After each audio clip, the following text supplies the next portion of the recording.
Everybody, welcome to Red May, day number 2, year number 5. We're coming to you from our Red May base on the red planet Mars, and we have got some program today. We're going to do philosophy in pajamas. Well, at least I'm in pajamas. Everybody else isn't, but I've always wanted to do philosophy in pajamas. Before we get into a preview of today's panel, I want to tell you what's coming up for the rest of this week. On Wednesday at 11 a.m., we have a panel about a new book from Binny Adamsek, who's the author of Communism for Kids. Her new book is called Yesterday's Tomorrow: On the Loneliness of Communist Specters and the Reconstruction of the Future. It's a really wonderful book, and she's going to talk about it with Michael Hart. That's 11 a.m., live streamed on YouTube. On Thursday, also at 11 a.m., we have Real Abstraction in the Mind, but Not From There, with Gian Moreno, Jella Mansour, Johanna Goss, or Johanna, and Sven Lutigen.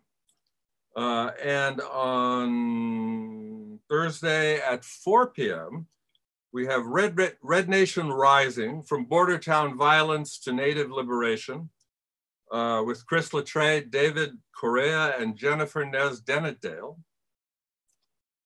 On Friday, May 7th at 11 a.m., Survival and Resistance: Mutual Aid in Disastrous Times, with Adrienne Marie Brown, Chandan Reddy, Dean Spade, Clay Benally, and Naomi Klein.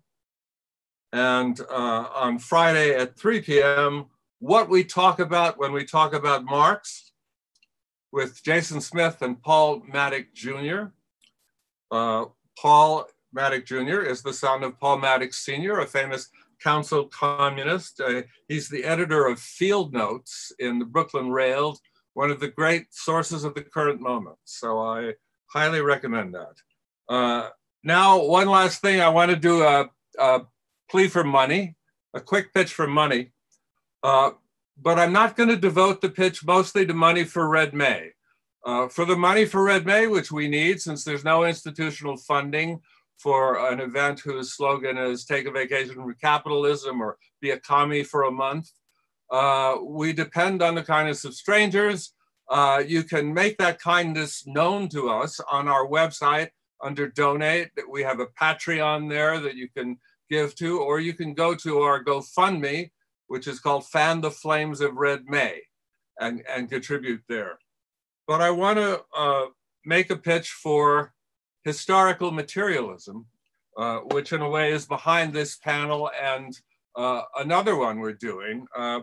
Historical materialism is both a journal and a book series. And this particular book, Lukács, Praxis and the Absolute by Andrés López, is one of only 40 books that are coming out this year and almost every year for about 10. That's picking up the slack that academia dropped when they decided that Marx was a philosopher of the past, that capital had solved its accumulation problems. They're doing the kind of scholarship that the academy should be doing, and it is starting to do as it's become clear that capitalism was going to have a number of problems in the future.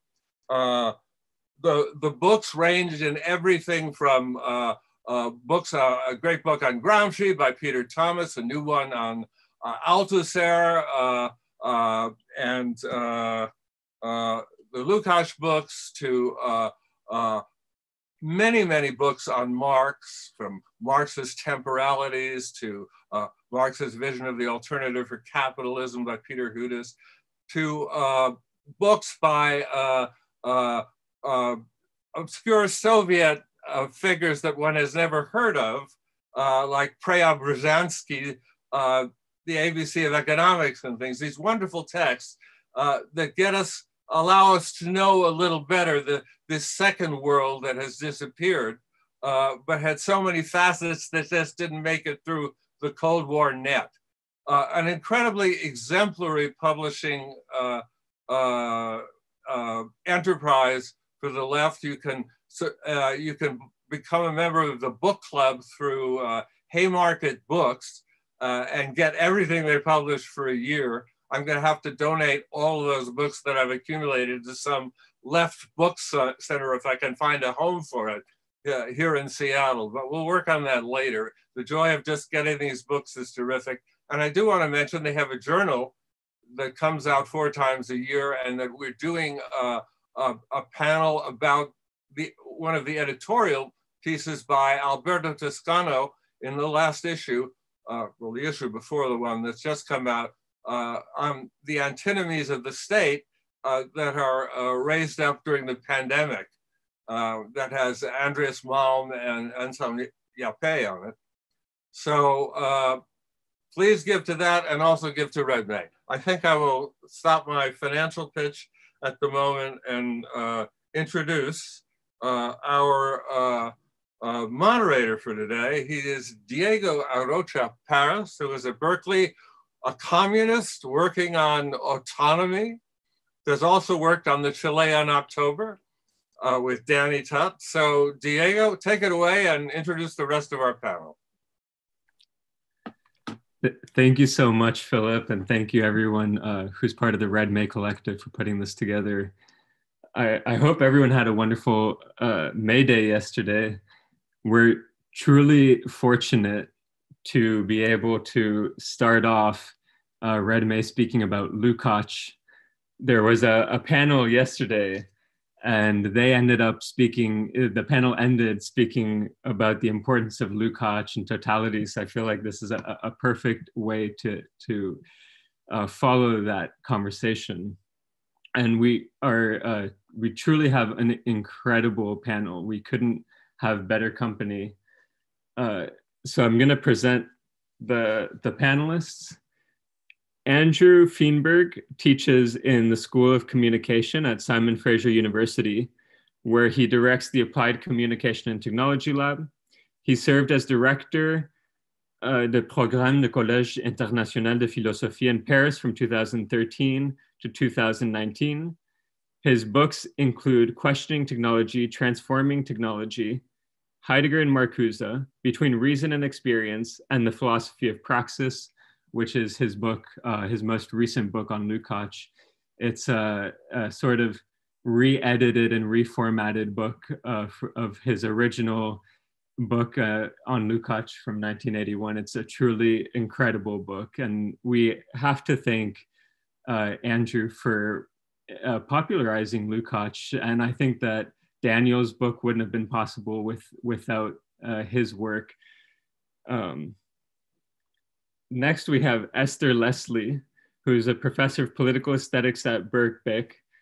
Her books include Hollywood Flatlands, Animation, Critical Theory in the Avant-Garde, Synthetic Worlds, Nature, Art, and the Chemical Industry, Derelicts, The Worms from the Wreckage, Liquid Crystals, The Science of the Art of a Fluid Form, and The Milk Projects, Deeper in the Pyramid and the Inextinguishable. And I should also add that Esther Leslie translated a defense of history and class consciousness, which was this sort of hidden away defense that Lukács wrote of his book. And so this translation unfortunately took many, many, many years to come out. But now, because of it, we can read Lukács differently and come back to him differently as well. And Daniel López, Andrés López, is a contributing editor for Jacobin magazine and an honorary research associate with Thesis 11 Forum for Social and Political Theory at La Trobe University in Melbourne. His first book is Lukács, Praxis, and the Absolute, and it was published by Brill in 2019 and republished by Haymarket in 2020. Philip already showed us a copy of the book. It's a quite dense, fat book, which might be the only reason it's not read everywhere. by everyone who's extremely excited by Lukács. It's truly an amazing book. I really can't praise it enough. I've been buying it for my friends and having them read it. So yeah, we couldn't be with better company, and I think we're gonna have an incredibly exciting discussion. I wanted to start off asking a question about the contemporary relevance and importance of Lukács. We always see his name as a predecessor for maybe Western Marxism, maybe even more broadly critical theory. So behind the Frankfurt School, you have Lukács, but they only take certain concepts, maybe reification, instrumental rationality from him. In Italian operaismo, you scratch the surface of it and you have Lukács. In the French existential Marxism and in the work of Guy Debord, for example, he opens up the second chapter of Society of the Spectacle with a large quote by Lukács. So I was wondering, what does it mean to return to Lukács now, to read him not just as an origin to these following philosophical schools or political currents, but as someone that should actually be taken seriously as a philosopher in his own right, not just as someone who gave us a handful of concepts that can be taken and in whichever direction, but as someone who deserves greater attention. And actually, yesterday the panel ended with this sort of excited questioning of a return to Marx after post-Marxism. And I think maybe we're doing something similar here, a return to Lukács after post-Lukacsian critical theory. So if we could touch upon this question of the relevance, be it conceptual, be it political. Maybe, Andrew, if you'd like to start off answering that.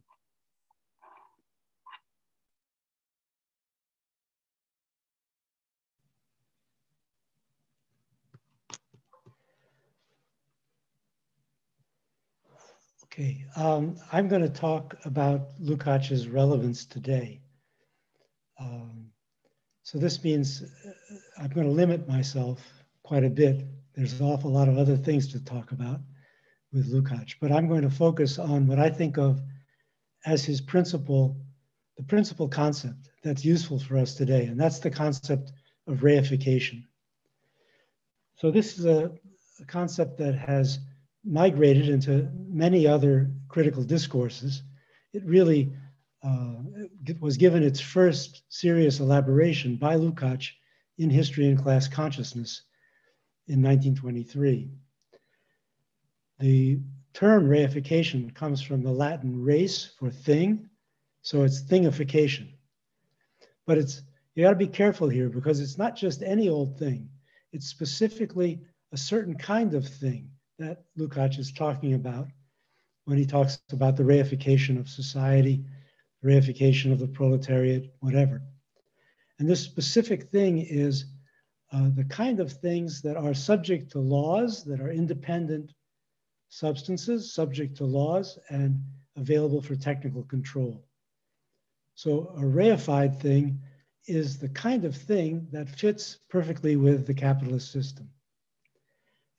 Lukács calls it a form of objectivity or a form of appearance under capitalism.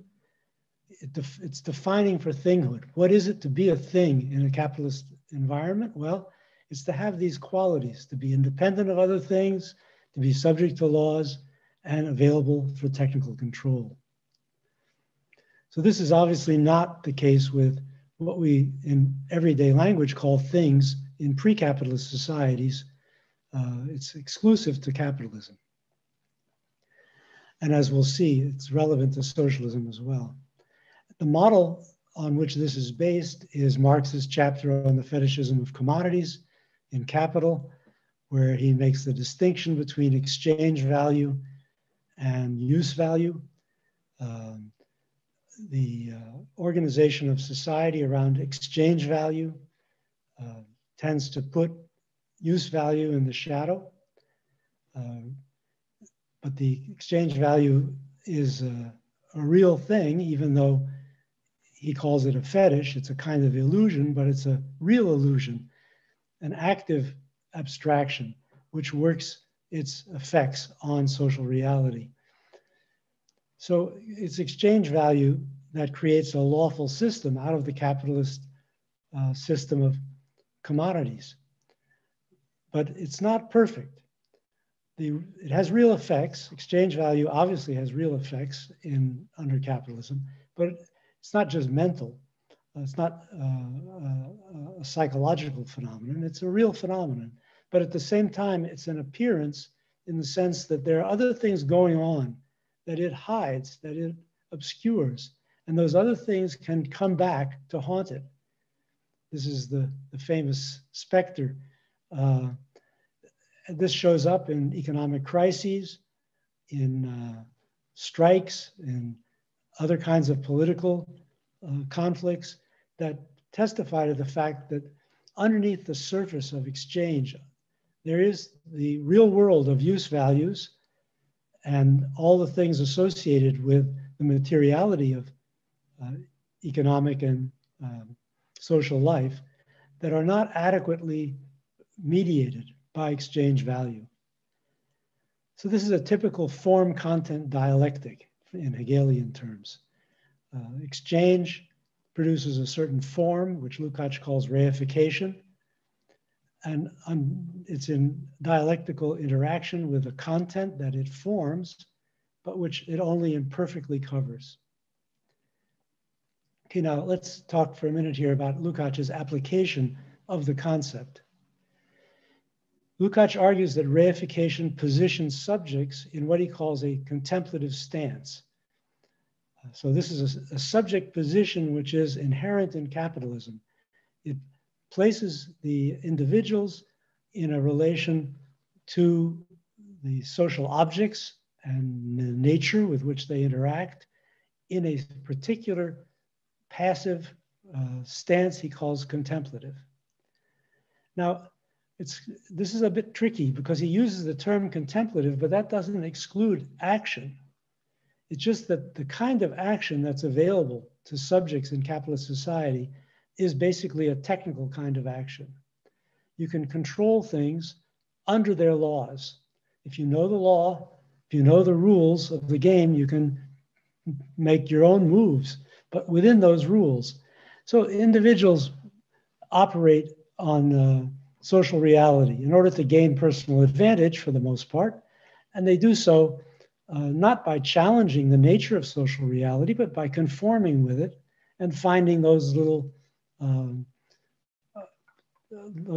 possibilities of movement that can give them an advantage. So you can change in a contemplative stance, you can change the objects you interact with, but you can't change their law. You can't change their meaning, the form that gives them a specificity in the society. Now, this is a circular process because it's just insofar as the individuals act technically with respect to their objects that they reproduce those objects in the form that they have in the society. So the example that's easiest to understand is the stock market. No one on the stock market is trying to reproduce the stock market. They're trying to buy stocks that will be worth more in the future. That's all they have to do, though, to reproduce the stock market. So it's in a sense, a side effect of individual action is the reproduction of the society in the form in which capitalism has cast it. Okay, so Lukács then goes on to argue that the proletariat lives in a very peculiar place within this system because its form content dialectic is known to it. It's something it's conscious of or can become conscious of. On the one hand, the form of the proletariat, its reified form in the society is as wage labor. But that wage labor is attached to a life process and a conscious life process. And there's necessarily some kind of conflict between form and content, in this case, as in all cases. And that could show up, for example, in the fact that wages decline and become too low for the proletarians to reproduce their lives. Could show up in dangers on the job, for example, that are the result of the casting of the proletariat in the form of wage laborer without regard for their medical and condition, their health, and so on. So you've got a weird case here where the form and the content are belong to a conscious individual. We're not just talking here about a commodity or a social institution, but an actual person, a living person.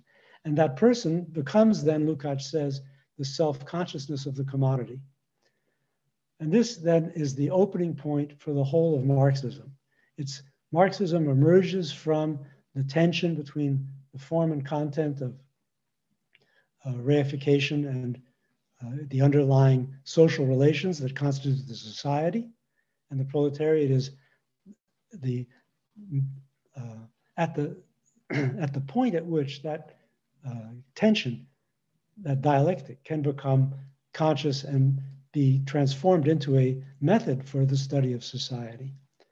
And of course, the proletariat is also then in a position to change the law, not just technically manipulate to personal advantage, but change the law of the objects and make a de-reifying revolution. This, Lukács calls this transforming practice.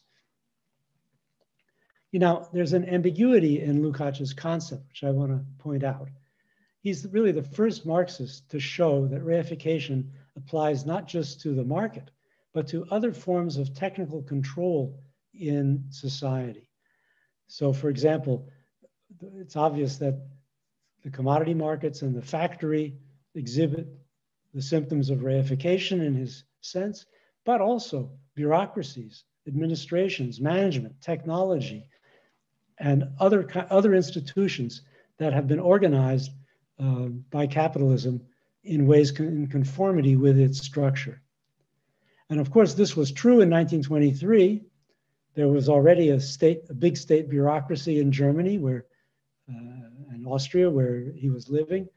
There was already a lot of technology, railroads, and so on. But if you think about what it's like today, this aspect of Lukács's theory is even more relevant.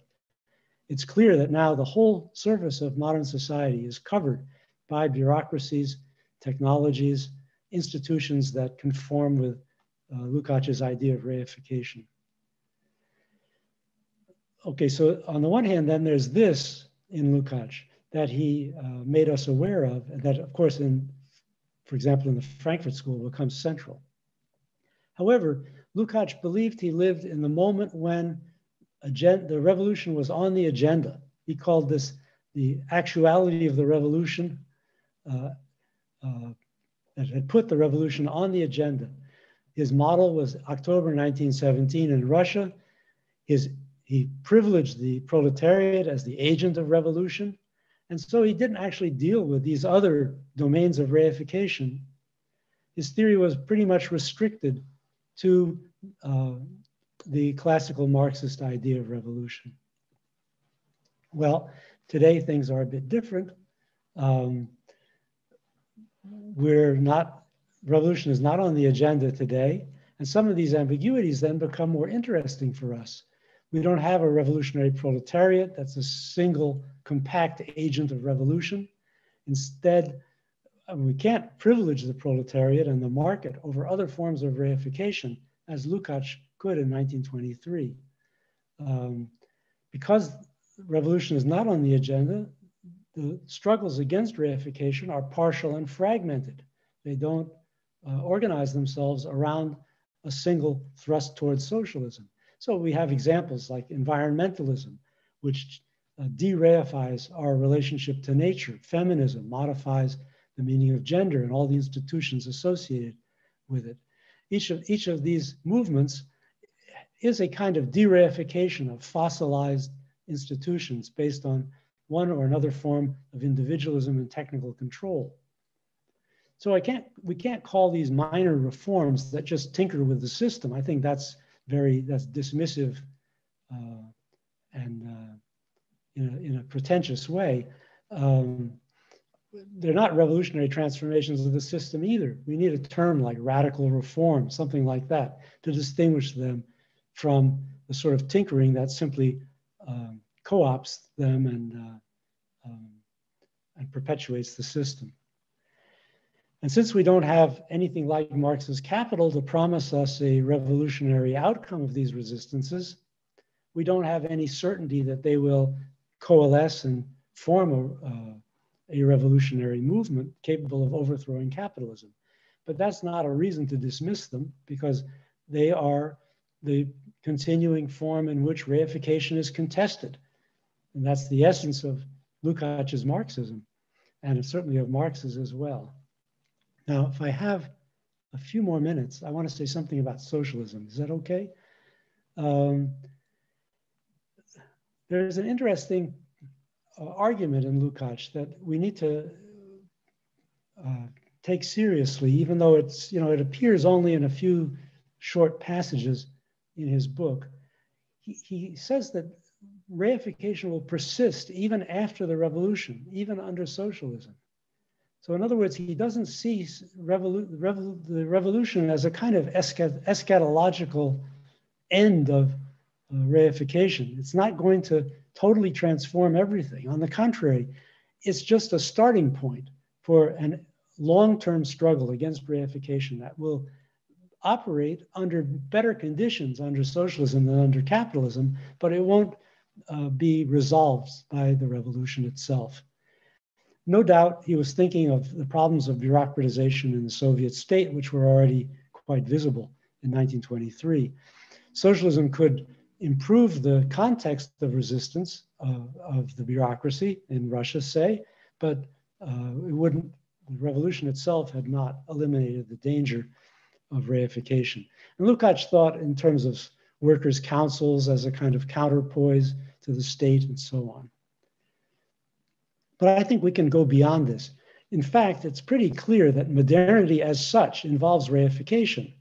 There is going to be some degree of commodification, bureaucratic controls, science and technology in any modern society, including a socialist society. So what socialism really represents, if we think about what Lukács might have said had he actually given us a theory of socialism, it's a kind of permanent and fluid relation of form and content. Not the abolition of the dialectic of form and content, but a fluid relation. There's only one passage in the whole book that gives you a hint of this, and I'll read it for you. It's short. Lukács says, "The world which confronts man in theory and in practice exhibits a kind of objectivity, which if properly thought through and understood, need never stick fast in an immediacy similar to that of forms found earlier on.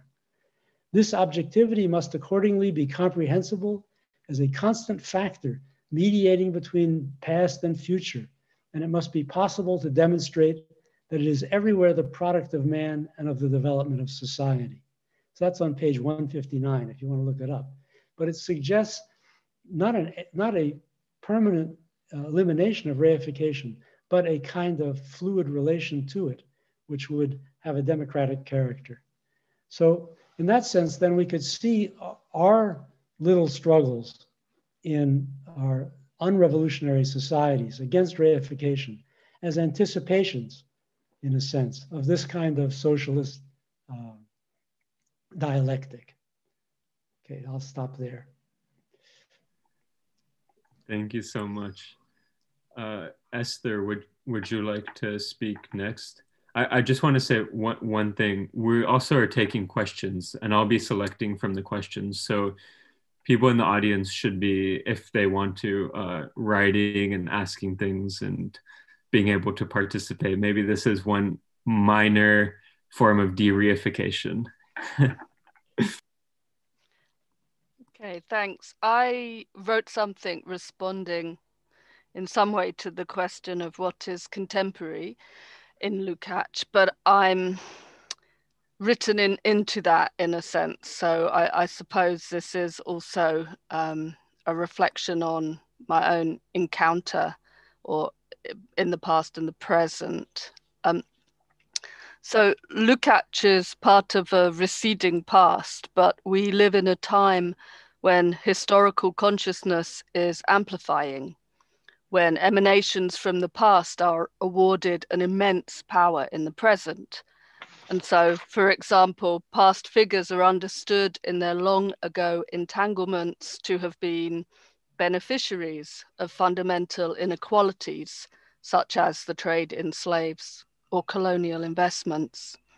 And that has shaped our present in concrete ways through usually economic legacies or ongoing patterns of ownership and class privilege.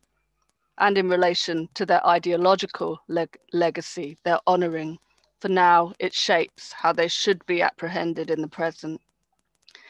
Georg von Lukács, or Georg Bernhard Baron Lukács von Szegedin, is summed up by his title, the title bestowed to his investment banker father, who directed the Hungarian General Credit Bank, favoured by the king. The son did what was a not uncommon act in the period. He broke with what had made him. Later, Lukács will speak about discontinuity as a pattern in history, or more dialectically, the unity of discontinuity and continuity. For nothing fully shakes off what has been, and the past plays into the present. Discontinuity in the continuity of a life is also a pattern in his own history. He breaks with what has been, with what he has been, with his own thinking again and again, for rigidity in thought or in deed would signal a reification, a hardening of circumstance, and such hardening denies the living, breathing possibility of revolution. But it was a reification of Lukács that I first encountered when I encountered him half a lifetime ago. I came at Lukács as someone sensitive to what he proposed in relation to cultural analysis, hostile in many regards to that, myself on the side of experiment, fragmentation, expressionism, modernism, in what came to be known as the aesthetics politics debates, as handed down in a little book published by New Left Books in 1977. Lukács appeared to be on the side of continuity of tradition, not the discontinuity of artistic breakages and trashing the weight of cultural treasures.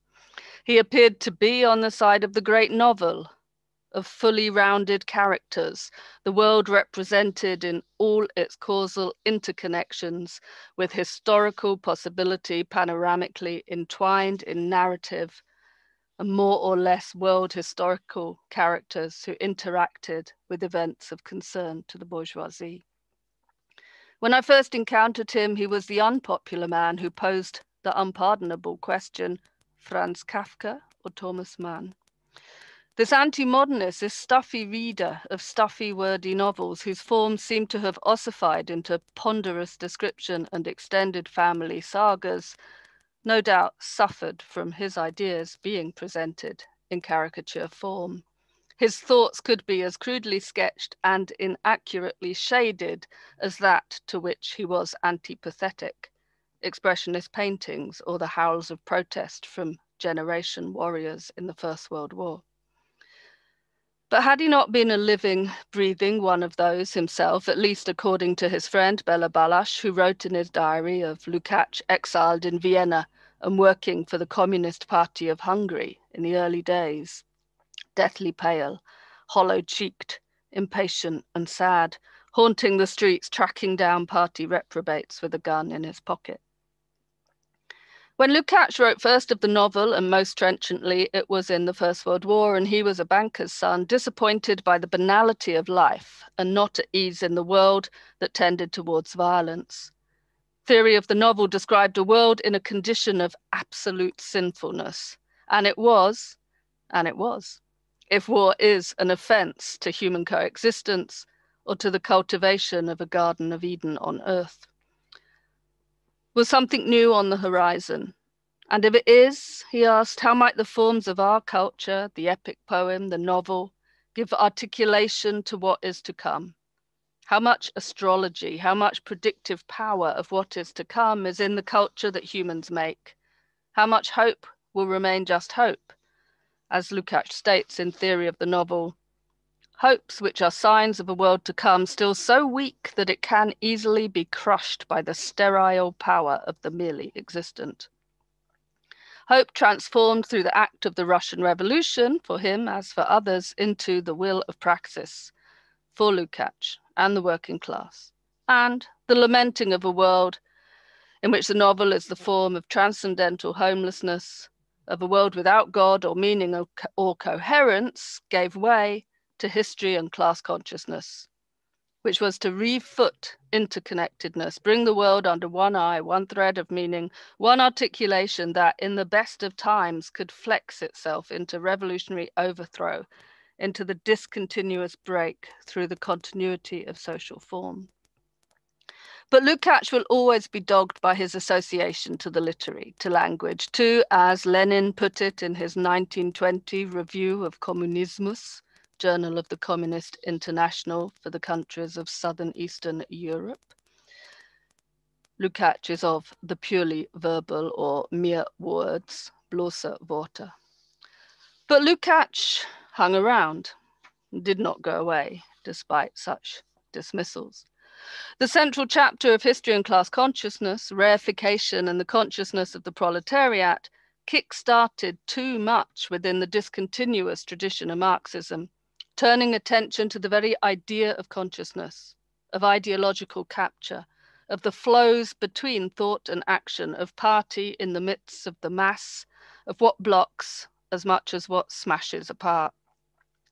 If he had no sense or little sense of modernism as a revolutionary force, as a shattering of what had been inherited in the name of literary doxa, he at least smashed the truisms of automatic Marxism and opened it up to a dual possibility, that it could explain the trappedness in patterns of exploitation and oppression that harmed us, and that the illusory carapace of real existing social relations could melt away or be broken apart, and life might be lived again.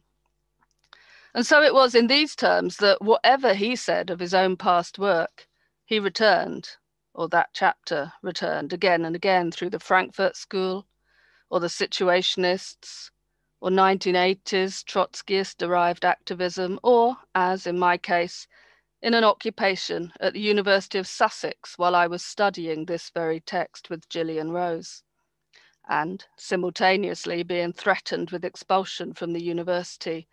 There, the antinomies of bourgeois thought came to make crystalline sense. Reification produces a contemplative stance vis-a-vis the world. This can be cynical, pragmatic, practical, resigned in the face of an unalterable world of quantities with which, or in which, we simply have to live. Or it is antinomical to itself. Our contemplation leads to dreaming, to an ethical demand, to romantic thoughts and utopian ideals, a residual sense of being more than quantity, of being imaginative humans whose thoughts wander. But the contemplative stance remains on the level of thought, infused by world, but not infusing it. Reification cannot be overcome in thought, in or for itself. But thought in the form of philosophy as it grapples with the world and what it could be or ought to be casts a glimpse at freedom, even if it cannot attain it. Marxism comes to reflect and throw into crisis again that relation between thought and doing. And when one thinks while doing and does while thinking, something is refused. Nowadays, Lukács hangs around still. A scan of the type of articles on electronic databases show that he still asserts himself in the cultural field, as well as in some corners, including this, as a philosopher of praxis. He's certainly still a reference point in any discussions of what a novel is and can be, as testified by the presentations yesterday in this very series. But should one still be talking about that form called the novel, which is surely of even less import now than when he wrote of it in the 1910s, 20s, 30s, 40s, As much as he will enter into philosophizing and politicking that will think and change the world, it will be his theory that remains wordy, or in other words, theoretically pegged, nominated as the basis of Western Marxism, for which read academic intellectual Marxism, or, as he figures mainly in scholarly analysis now, he will remain wordy as a theorist of the novel of words, or in an extension of the method into what is understood to be the emblematic realist form of the day, he will be pegged as a theorist of the box set US TV series. Mere words. But this point was always to make the word deed, to fix thinking so as to fix acting, to set the sails of theory correctly so that it might surf the winds of history or historical possibility. And Lenin, anyway, knew too of the power of the slogan as an angle into action in the world. Lukács did not write slogans, but he wrote theses, or one set, which failed to really find the winds of history. It needed then to be sought at its incipient moment instead, in the bourgeois or realist novel. And that was what Lukács devoted himself to for some decades. There is a delay effect in Lukács, or is it its opposite, a persistent always being there of haunting discussions? Is there in the strange temporality of his having anticipated Marx's ideas on alienation in his own sense of reification, which then goes on to haunt the situationist idea of the spectacle? It is as if something is already there and not there and still there and yet to come. Disappointment dogs it too, Lukács' disappointment with the world, breakups with Bloch and others, intellectual annihilation by those who had once been so shaped in his image, Adorno, for example, and disappointment in the sense of being engaged for something, becoming a representative, a flagship, a leading figure, and then being or disappointed. It is a recent version of this that's brought him back into the purview of those who speak many worthy words, but few good deeds. I was recently asked to comment on the closing of the archive in Budapest, the Lukács archive, on Radio 4. It's all a little bit of entertainment for those who vaguely remember something from their university days. But the removal of the statue of Lukács in Budapest, the closure of the archive, all as part of decommunization, did galvanize something again amongst those who have a keener sense of what ways the winds of history are blowing, because it's essential for their survival. His removal, his various removals, gave some pause to reflect on how much and how rapidly anti-fascist strategies had had to be reinvented in the last decade.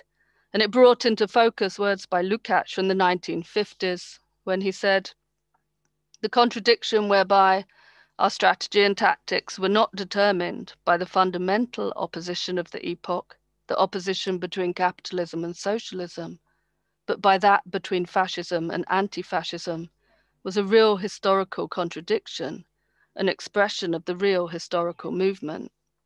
Is that line now Lukács' contemporary relevance? Thank you.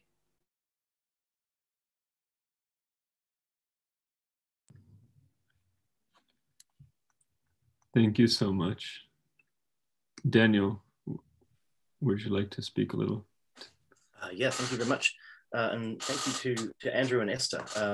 They were wonderful comments.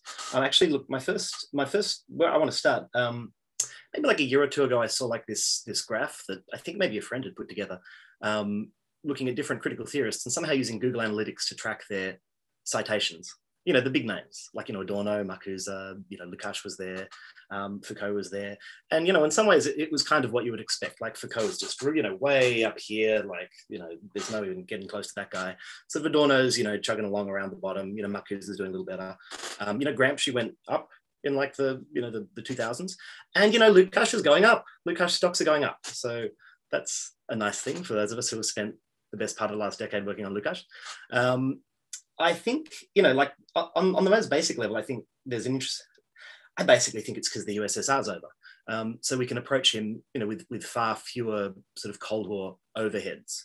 You know, and like I guess I wanted to say first of all then about the tradition of interpreting Lukács, and going right back to the apparatchiks associated with the Communist Party in Russia and the Comintern who denounced him on behalf of Zinoviev, but then the Frankfurt School, then you name it, the structuralist Marxists, a small army of Marxist academics from the 70s and that, sort of all had the same line on Lukács for the whole 20th century. This guy doesn't think nature exists. He thinks everything is ideas. He wants to dynamize the entire world into, constant becoming. He doesn't like any permanent structures. And then if you're not part of the Stalinist world, then you denounce him for being a Leninist. And that's sort of the standard line on Lukács. There was always a minority opinion on Lukács. Like Merleau-Ponty, I think, his essay on Western Marxism is magnificent, and that's one of the first and best dissenting views on Lukács. But then, like in the last few decades, things have really turned around, and we're lucky that we've got basically 4 of the people that are most responsible for that on the panel today. So that's Andrew, that's Esther, that's Richard Westerman, that's Konstantinos Kavoulakos. The dominant discourse on Lukács has it was surreal, right? When I was starting my research, I started to realize, God, the secondary literature on Lukács is garbage. And then I read their books and I was like, oh, finally, someone can read History and Class Consciousness and actually understand what it's saying. Actually the words are here. So it's a nice time to read Lukács. You don't need to go into war against a mountain of terrible opinions. So why Lukács today? Actually, I wanted to mention the actuality of revolution as well, because I think it's a very attractive part of his theory. Now, there are superficial ways to interpret this idea, yeah? Like on one level, it means an overarching ethical commitment to revolution, which sure, that's fine. That's relatively easy to have if that's your thing. I think the more interesting way to read the term is as a historical periodization. So it's an era in which the unconscious movement of reification pushes itself to crisis, or pushes to a determinate crisis within some aspect of the social sphere.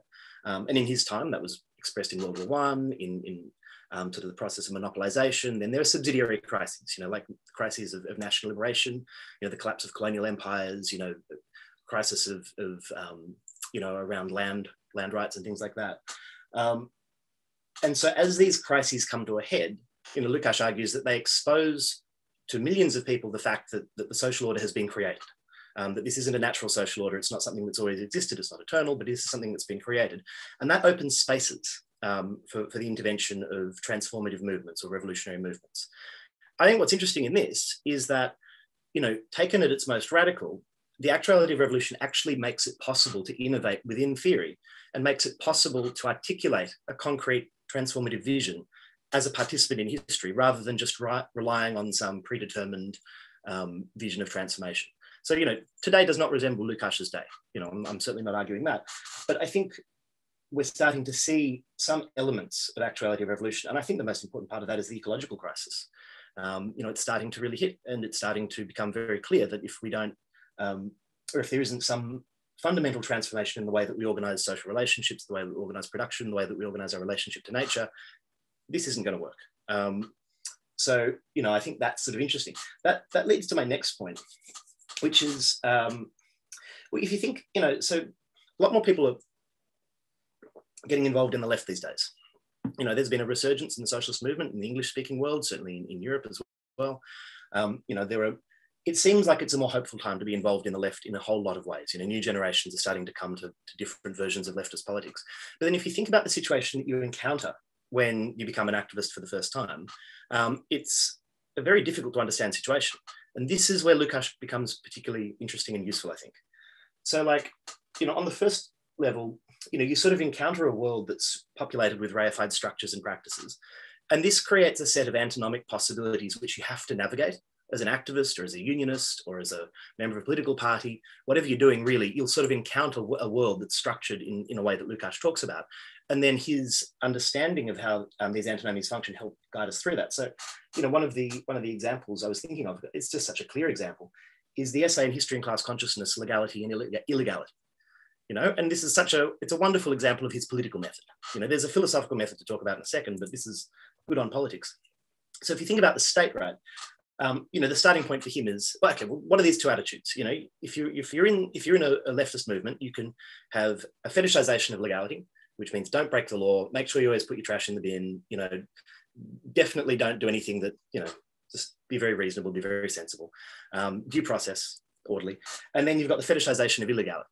So a kind of orientation seeks to break the law as a radical gesture, as a disruptive movement, move in and of itself.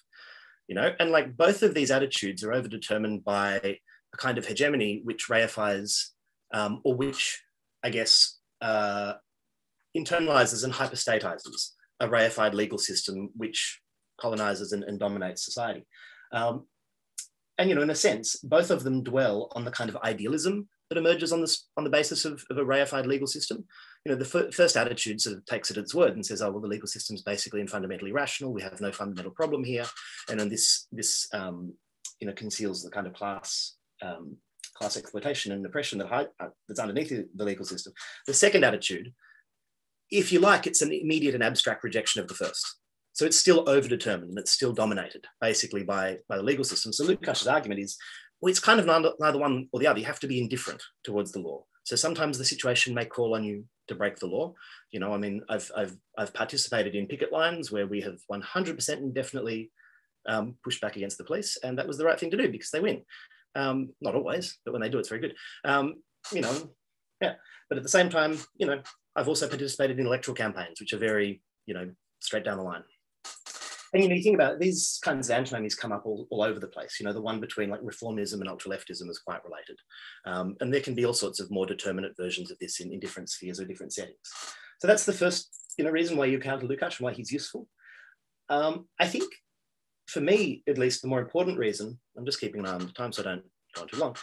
The more important reason is like when you start to become involved in the left, you sort of have to go shopping for like, okay, well, what group am I going to join? Or if I'm not going to join the group, who do I read?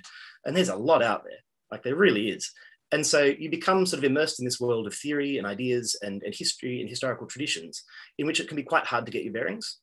In a sense, right, the left is laboring under the weight of the traditions that, you know, we still bear into the new world. And so I think Lukács helps us in this regard as well. So in particular, when it comes to concepts, the point of history and class consciousness, as I understand it, this, you know, who was the text aimed at, right? You know, I don't think it was particularly aimed at a mass proletarian audience.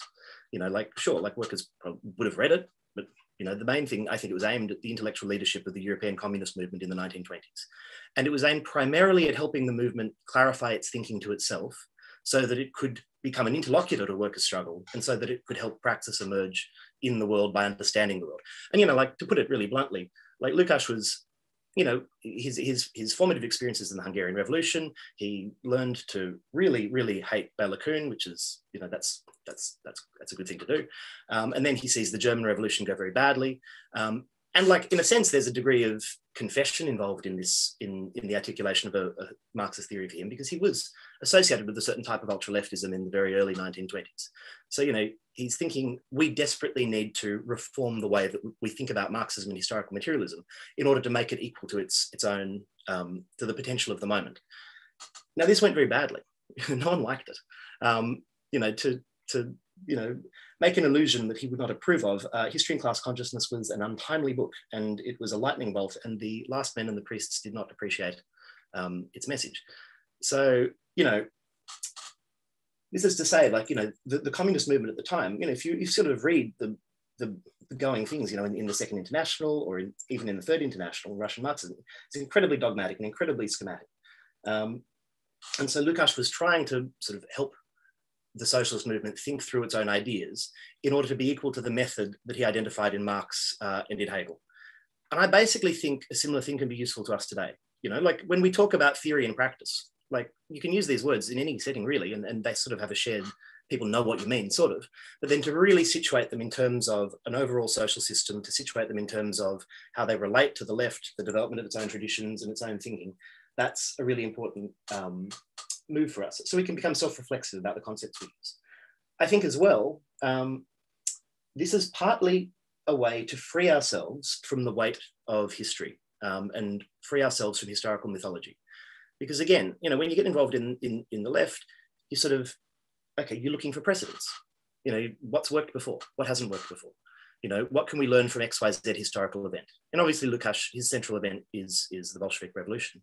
So I think this is probably where I think his concept of praxis is most important, because there are many types of praxis, you know, like if you organize a successful, you know, action on a small scale, you've obviously theorized the potentialities in your situation and you've undertaken some sort of action, which hopefully is, you know, helps those possibilities become actual, that's fine. But when Lukács is talking about praxis in his most radical sense, he really means the formation of a historical subject that can start to alter the social totality.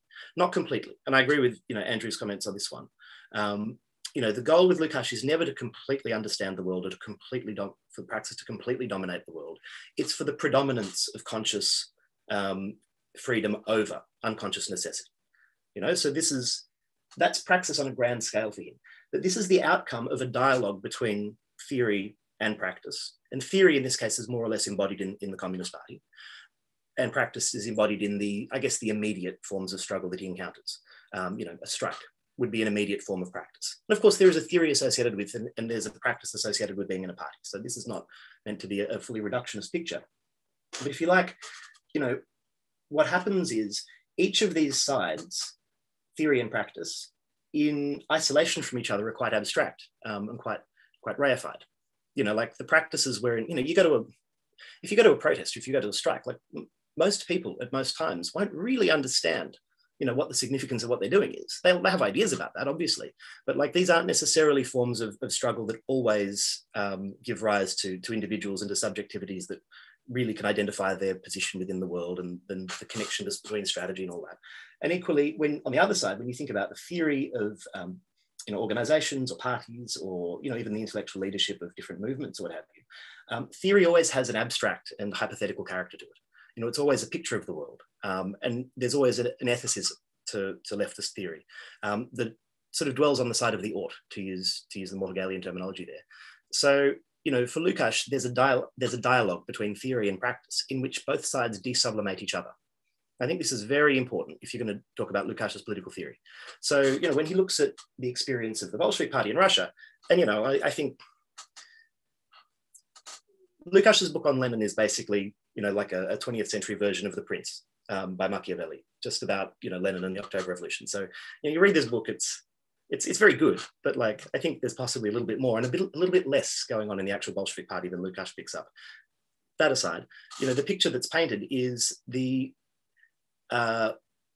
Bolshevik Party moving from a kind of abstract Marxism that's correct in its generalizations, about the importance of the working class movement in Russia, about the development of capitalism, about the need to fight for parliamentary democracy, but still has no real applicability or concrete applicability to a situation. Moving from that over the course of decades, and I'm talking between 1900 and 1917, to a position where it can formulate a very concrete program.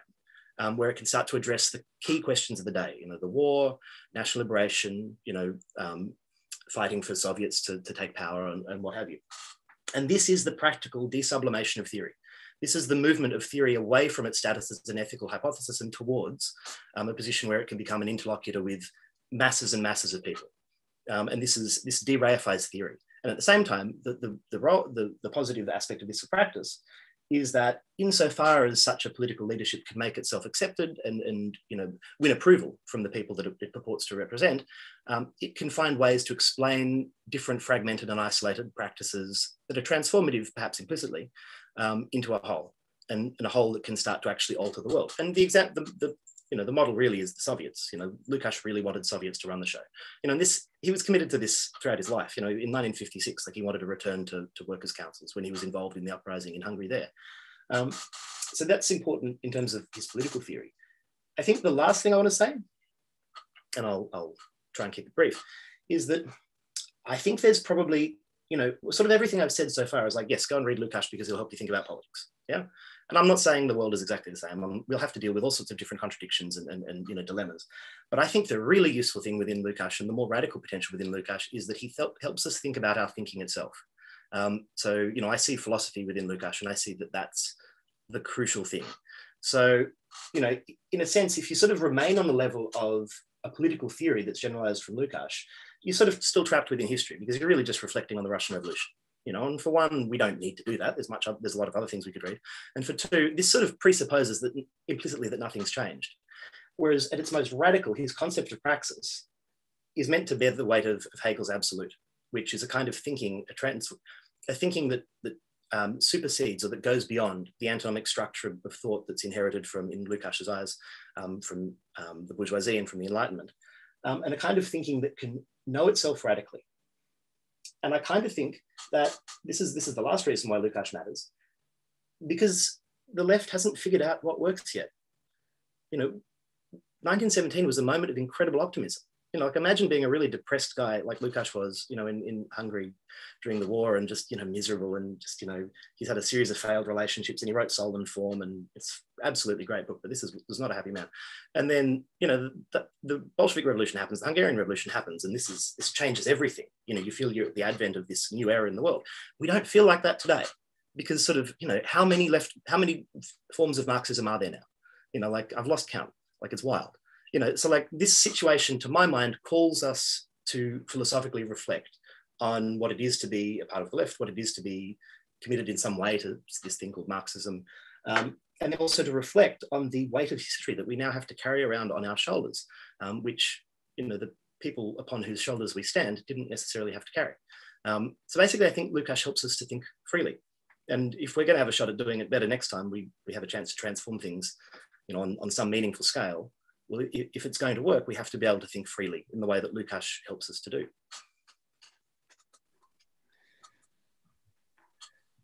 Thank you so much, Daniel. I'm going to do something a little unconventional. I'm going to ask someone else who's on the panel if they would like to chime in as well. Konstantinos, are you there? I'm here. Would you like to also answer this question? Would it be possible for you to put your camera on? Yeah. I know that you're writing from a very different place, a different perspective, where perhaps the weight of history is much heavier and there's a different reception of Lukács. So I was wondering if perhaps you could also chime in.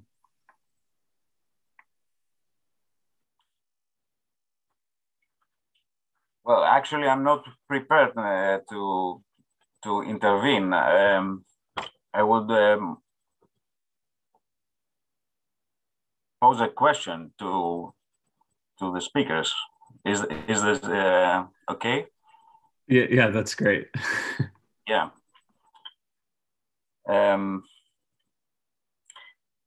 Well, it's for all three of them a question.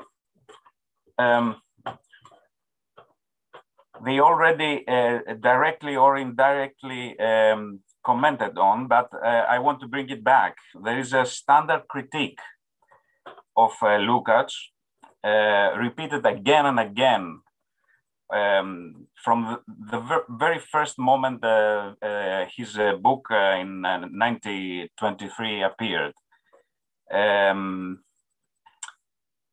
That his notion of revolutionary subjectivity is more or less a reproduction of the modern philosophy of the subject, of the subjectivity, and hence that his notion of revolutionary practice is again more or less a substitute for the idealist notion of the absolute. So, according to this critique, Lukács lapses into idealism and has nothing to do with real materialism. This is a critique that, as I already said, it is repeated in different forms, but the main content of it is the same, is identical. And I wanted to ask the speakers how they feel about that. How do they think we can understand this critique under the light of our current situation, probably?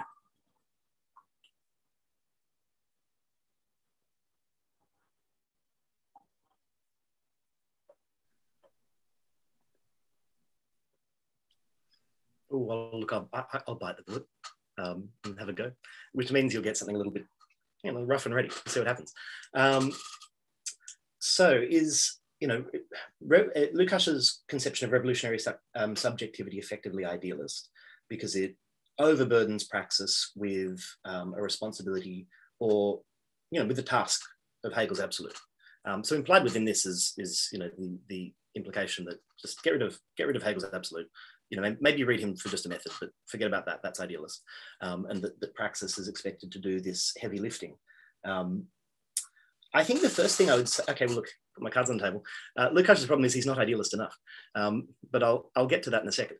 I think one of the first things going on with this kind of critique is, and especially in 1923 and thereafter, show me your theory of materialism and then let's talk, because there are many materialisms which are extremely idealist, just in a very disavowed way. So, you've got, what are their names? Abraham de Boer and Laszlo Rudis, the two people that, that criticized Lukács from Russia. De Boer had previously been a Menshevik, not that should be held against him, but he was, the leading academic in Russian Marxism. This is a guy that really liked Plekhanov, and he really liked Hegel's Dialectics of Nature. That was his thing. Some books, de Boer is not really read today, and some books should stay on the shelf.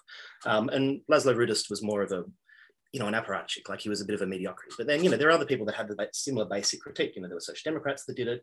And, even like to some extent, the same critique is repeated in the Frankfurt School. Now, the Frankfurt School, and Adorno in particular, at least they have a different theory of, and they have quite a powerful and compelling theory of what reality is. So at least they have an alternative. But then, the rest of these guys, it's usually just a kind of hysterical materialism that sort of is indignant that Lukács hasn't looked sufficiently at, there aren't big tables of economic statistics in Lukács' book. That sort of bothers them a lot. That he doesn't bang on enough about the relationship, the forces of production, and, that he doesn't somehow chart the development of the fucking electricity and the railways, and then talk about praxis on that basis. And then concealed within this, I think, is something that Lukács was extremely critical of. There's an assumption, a methodological assumption, which is basically entirely in line with conventional bourgeois social science at the time, that we'll use the methods of natural science, we'll just simply apply them to society. And even, Lukács criticizes someone like Nikolai Bukharin, for having the same basic method. He sort of argues at one point, that in Bukharin's work on economics that he published in the early 20s, Bukharin argues that, well, if you can just collect enough statistics about Russia, you can completely plan the economy and this will all just be fine. And then the only problem is we haven't quite collected enough statistics about Russia yet. And, Lukács thinks this is appalling because it presupposes an essentially fixed series of social relationships that can just be quantified through an endless, presumably, Bukharin didn't think, if you're a neo-Kantian, you think it's endless. If you're Bukharin, you think, no, at some point we will have all the statistics and then we'll be done. Lukács thinks this is appalling because it presumes basically a static social totality in which we don't change our relationships around us. And so, this methodology Lukács saw in the Second International and the Third International. He associated it with the kind of Marxisms that had failed to lead transformative practice. And it's a kind of method that's inherently at a distance from its object. It doesn't understand that the subject changes, in this case, the theorist changes the object insofar as they understand the object. Or behind one of his quotes, behind every theory, behind every selection of facts, there's a theory. So mostly the people that raise this criticism of Lukács are, hardly capable of putting up an alternative themselves. And, and also like he was just it was a dogmatic movement at the time. He attacked Engels. You don't attack Engels and then expect the Third International to like you. Attack Kautsky, sure, they'll love you for that, but don't go after Engels. I think he was right about Engels, but that's beside the point. So is Lukács an idealist overall? Or as I said, not idealist enough?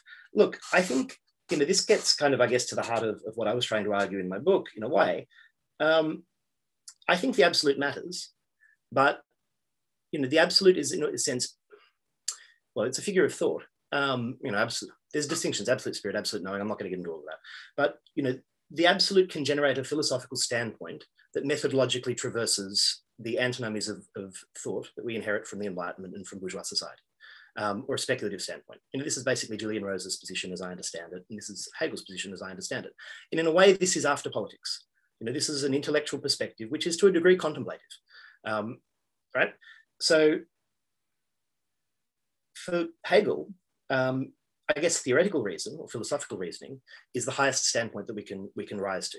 This doesn't necessarily just, the cliches about Hegel aren't necessarily right either. This doesn't say that, oh, well, we'll just depart from the world and we'll just think about things and we'll write long books and that'll be sufficient to change things. It doesn't mean that you have to like the world as it is. It doesn't mean you have to be a right Hegelian or a left Hegelian for that matter.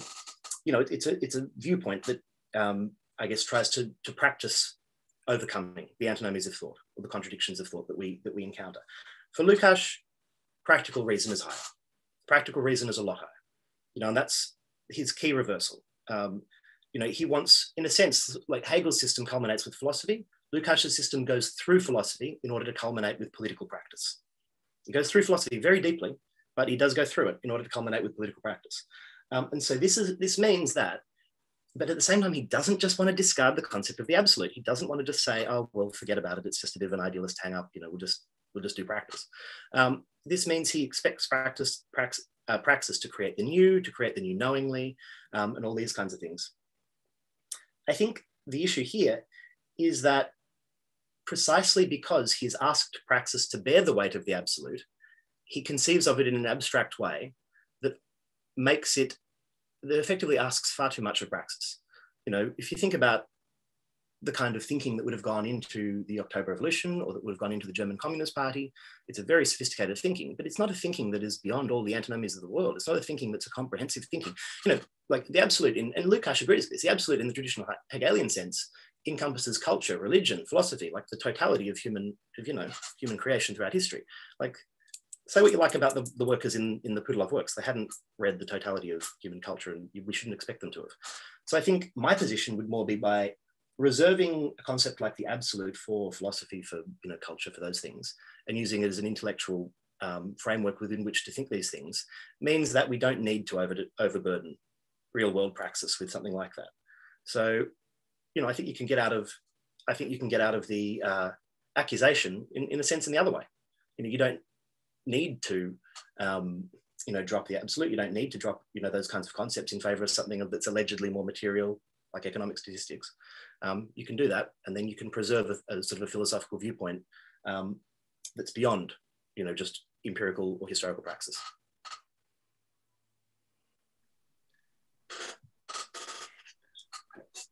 Andrew? Yeah. That's gets us far. I'm going to try and be brief, but this is a very complicated subject. This is the way it looks to me.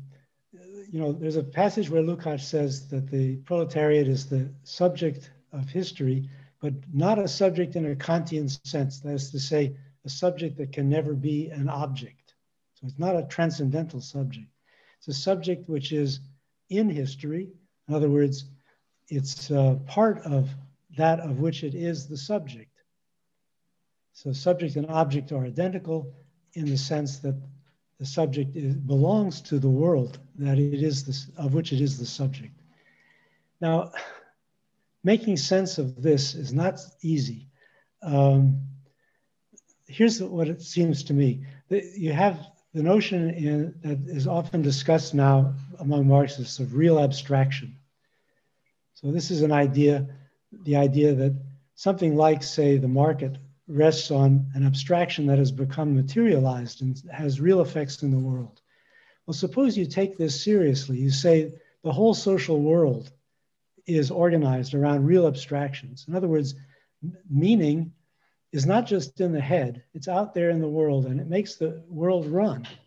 If that's the case, the subject has a different relationship to reality than in the usual materialist or common sense view, in which the things are out there completely independent of us, and they're just, we can fiddle with them, but they have they're doing their own thing. In this case, there is an inherent connection between the subject as a subject of meaning and the real abstractions of which the world is made, which are those meanings materialized in some way. And if you adopt this position, then although there's something that sounds a bit like idealism going on, it's not it's not the mythic transcendental subject of Kant that's at stake. It's it's very difficult to say what it is. It's a subject that's a subject because it's a subject of meaning, of these abstractions. At the same time, it's engaged with them and can alter them. And so that creates a very different notion of historical praxis. And you can see then better how Lukács intends the revolution to function as a general ontological phenomenon and not just a political phenomenon. I'm not sure I've succeeded in a couple of minutes of solving this big problem, but anyway, there's some pointers.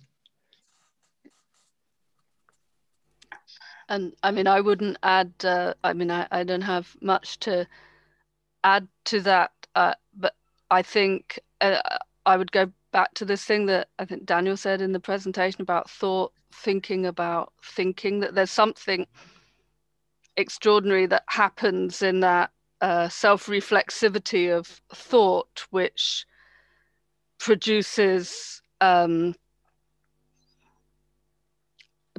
something in the world, even through the vectors of thought. It's somehow, and this is the kind of extraordinary nature of it, but it changes oneself in the world. And I suspect it relates also to all these questions that Lukács talks about in relation to Hegel and Engels around for itself and for us and in itself, and how you bridge between the objective world of nature apparently and the subjective world of the self, and what it is that how we're always anyway in an exchange, and that objective world of nature is within us too, and to that extent thought is also material, as Marx also says about language as a material construction. So I think it's although it has the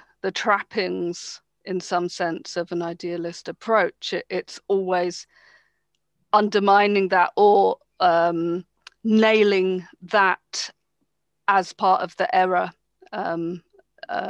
of description, I suppose, because it wants to bring back the realms of thought and practice, nature and self, bring those things together again.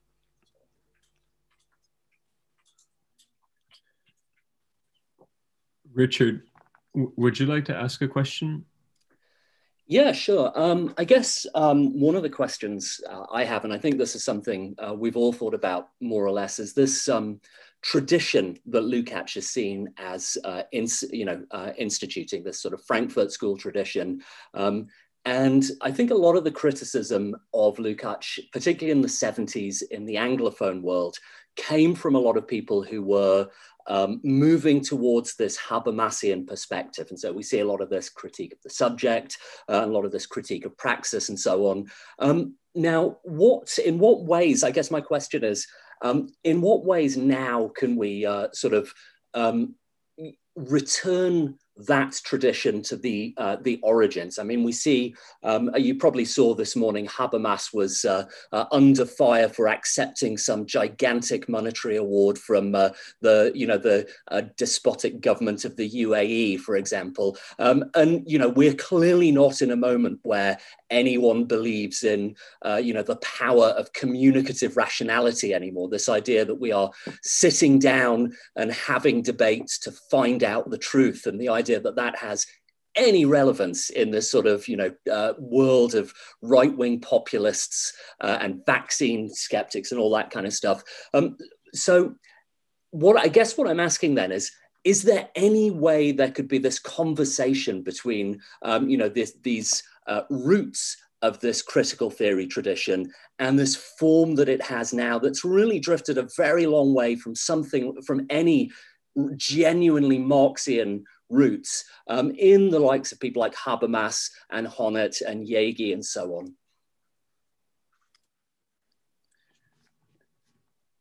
Esther, would you like to answer that question first, if that's okay?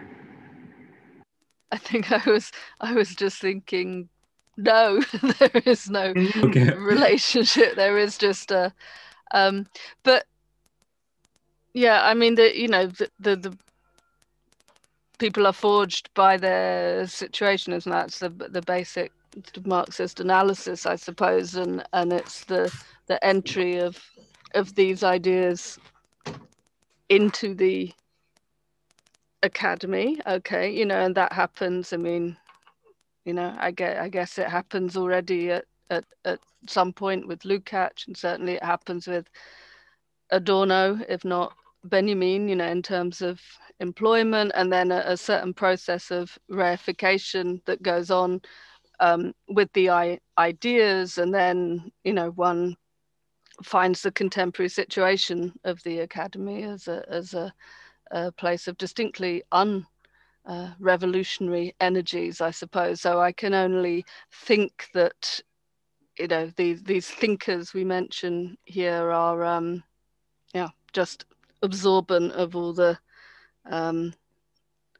neoliberal and depleting and bureaucratic structures that surround them, and hence they sort of deform the thinking in that image.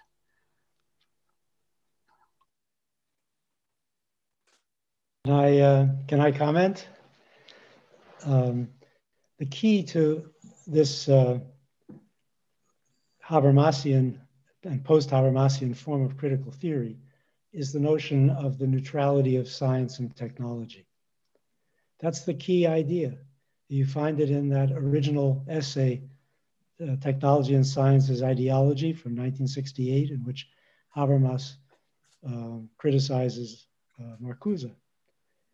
And if you can't believe that any longer, and I don't really see how you can, given everything that's happened both academically in terms of science and technology studies, and politically in terms of the environmental movement and feminist movements around medicine and so on. If you can't believe that, then the whole structure collapses, because it's all based on the notion that there is no problem of reification. There's simply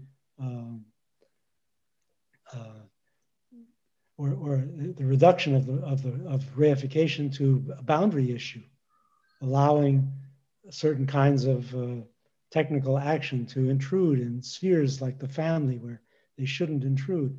Once you get rid of that idea of politics and as a kind of boundary problem in the relation of neutral science and technology and the social world, it's over.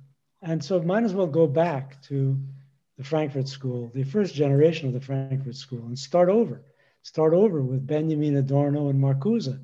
And don't worry so much about the pretty feeble criticisms that they suffered at the hands of Habermas and his colleagues in recent times. Yeah, I assume you're done, Andrew? Okay. Yeah, go ahead. Cool. Sorry. Thank you. Yeah, look, I'm inclined to agree. Look, this made me think of this is a bit of an oddball, but like in the late 20s, Lukács was going and reading a lot of weird young Hegelians, and like he's got an essay on Lassalle, and I think he reviewed a new edition of Lassalle's letters, but also Moses Hess and Sierzowski and other people like that, but no one talks about these days, right? And they weren't particularly academics. I mean, I think one or two of them had a crack, but neither here nor there. But sort of he compares them to Hegel and Marx, obviously, but to Hegel, and the way he compares them to Hegel is quite interesting. And he sort of says, well, the thing that made Hegel far more radical than any of these guys, even though politically he wasn't as radical, Hess, Sierzowski, Lassalle, they're all sort of in a way revolutionaries. I mean, Lassalle also wrote a lot of, unrequited letters to Bismarck, but leave that aside. But the thing that made Hegel more radical is because he came far closer to reality. Through his systematic absolute idealism, he grasped reality, right? Whereas these guys who are superficially radical, they're banging on about, God knows what, but it's a kind of a moralism, or it's a kind of an abstract humanism, or in Lassalle's case, it's a kind of weird messianic statism. So the message in there for me is, if you're burdened with doing philosophy in a time that is very, very non-revolutionary, need we expect a radical politics from it? so to my mind, someone like Adorno has a vast intellectual integrity. He's a magnificent thinker and one of the really greats in terms of, well, in terms of philosophy, and in terms of left theory. Do I read him looking for a fully fleshed out political theory? No, not particularly. His stuff, I think he's got some interesting comments to make. The Marginalia on Theory and Practice is a very good text. And I don't mind the relative separation between theory and practice that he proposes there. I don't fully agree with it, but that's another thing. To talk about the contemporary Frankfurt School, look, Axel Honneth, right? I mean, he sort of rewrites the theory of reification to say that, basically if a worker and employer can recognize each other, then the relationship's fine. It's just fine. And this reminds me of an anecdote about Lukács where, some bougie friend of his had a chat with him during the Hungarian Revolution and sort of said, Lukács, but isn't there a fundamental relationship between the worker and the employer? And Lukács said, yes, like there is between a fly and a spider. So I don't think that recognition is going to, a minimum wage worker who, to think that, if they just recognize Jeff Bezos and Jeff Bezos recognizes them, this is kind of appalling. I don't want to come across like that because I'm not one of these people that, wants to castigate academia and say, oh, the academics are all reactionary and they're just trying to siphon the radicals out of street politics and all this kind of thing. But it's like, my answer would really be, well, yes, we should engage with the big name thinkers if they're radical, if there's a reason to engage with them, or, I'm also not going to hedge the future of the left on convincing Axel Honneth to be a Lukacsian. I mean, it's not going to work. These guys won't listen. So my attitude is, well, it's up to us to generate our own theoretical project that's as radical as our times, and that, and if we find resources in Axel Honneth or in Habermas or wherever, then let's do that. Yeah. No, I think that's about it.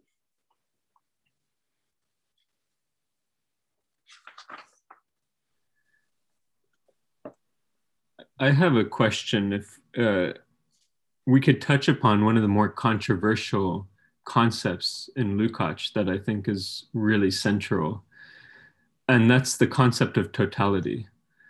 And interestingly enough, I think the panel yesterday ended with this funny set of confessions of how the different thinkers that were speaking had come to realize the importance of totality. I think they might have had different notions of what that meant.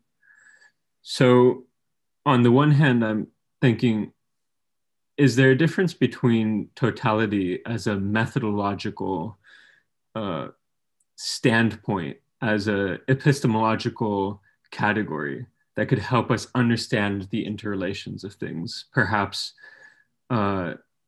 interrelations produced by capital? And is there a difference between that and a notion of totality, which might be more similar to what you've been speaking about, Andrew, which is the idea of the absolute, the historical overcoming of bourgeois antinomies?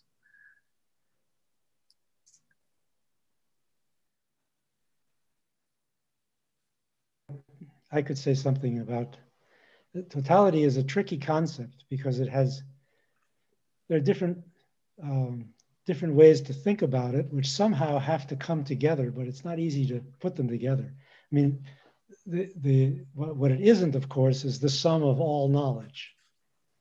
Lukács never suggests that by totality he means a sort of encyclopedia.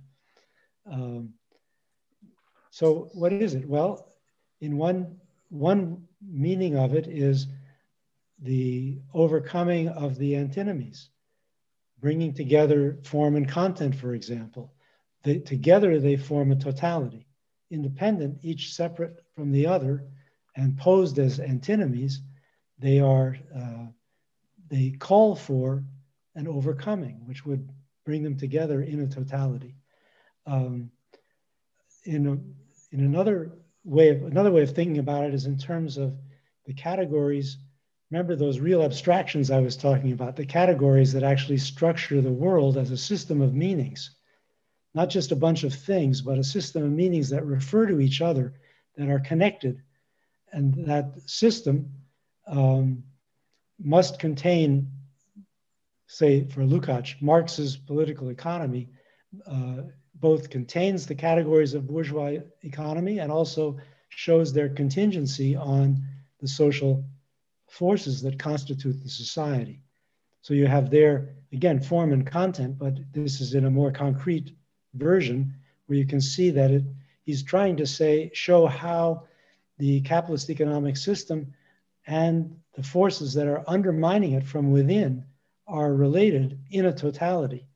And that sense allows you to mediate between, on the one hand, the intellectual operation of understanding all this and the practical struggles of the proletariat, which of course don't encompass all of these aspects that theoretically you can work out, but which can aim at the totality, aspire to the totality by connecting the constitutive forces with the reified structures that obstruct them. So there's a lot of things going on here with totality and history and class consciousness that are interesting and complicated and don't correspond at all to the standard critiques in which Lukács is supposed to have. I don't know, for example, in Martin Jay's theory, he has something called an expressive totality. I guess he gets that from Althusser.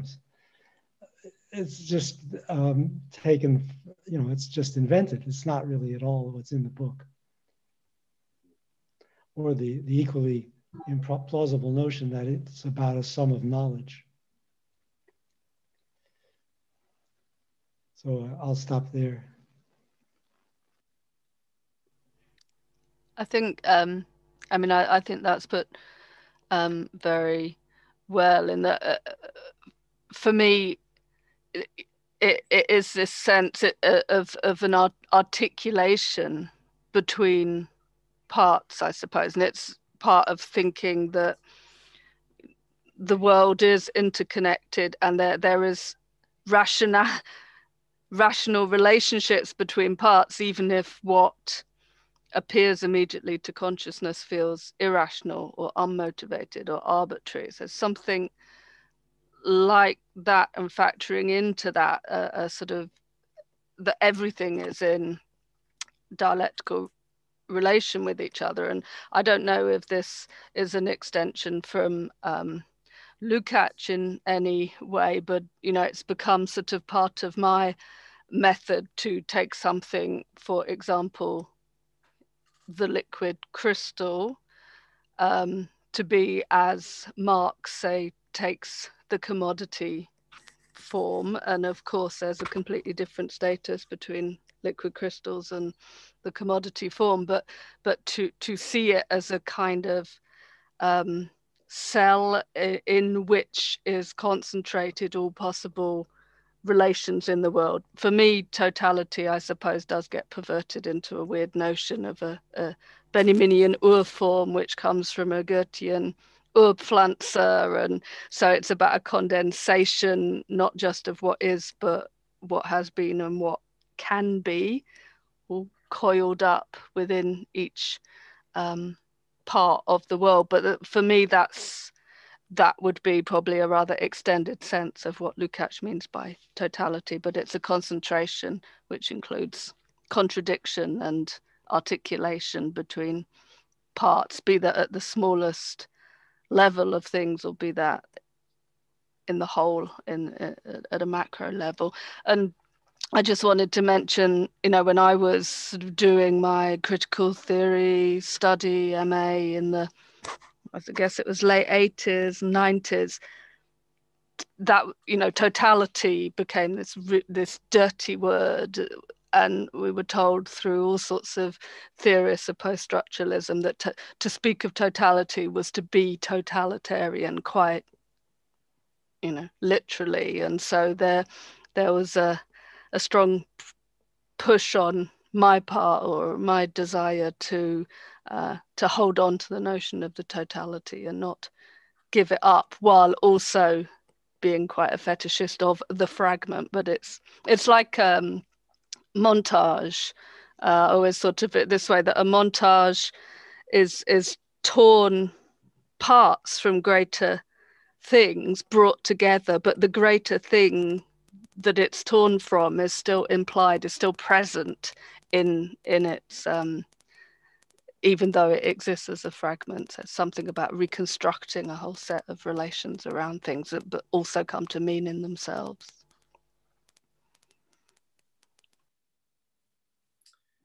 If I could just kind of jump in and piggyback, I want to sort of reinforce something that Andrew was saying actually about these older interpretations of what Lukács meant by totality, this this expressivist totality, or this idea that totality means literally everything, all the facts, all the stuff.